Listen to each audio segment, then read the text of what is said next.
to him was Wrong.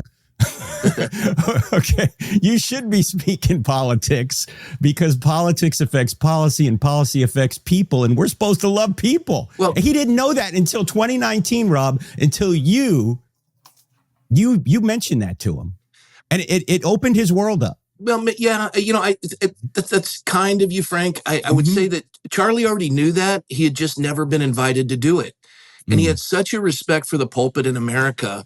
I mean, Mikey can testify to this. He was with him everywhere. He's never nervous.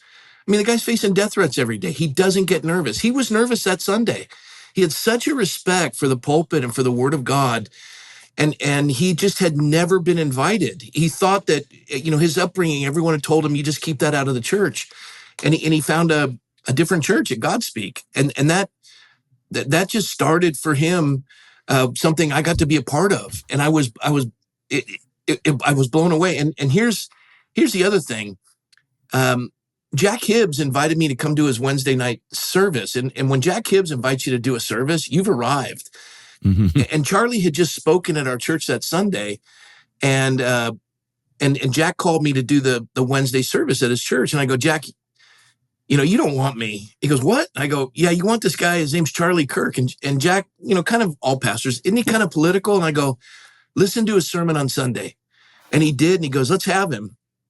And Jack gave him a launching pad in Christendom that I couldn't have provided. But the thing about Charlie, and Mikey can testify to this, he's just loyal. From the mentors he met when he was a boy, staying connected to them. Charlie loved people and was loyal. And he would come into the presence of pastors who, the kind of guys I look at and I go, man, God, I wish you'd made two of them and none of me. They're powerhouses in Christendom. But Charlie would still, you're my pastor. And I giggle at it. But he meant it. And I was always blessed by that. I was going to say, Rob, he picked well, not to get into any private details.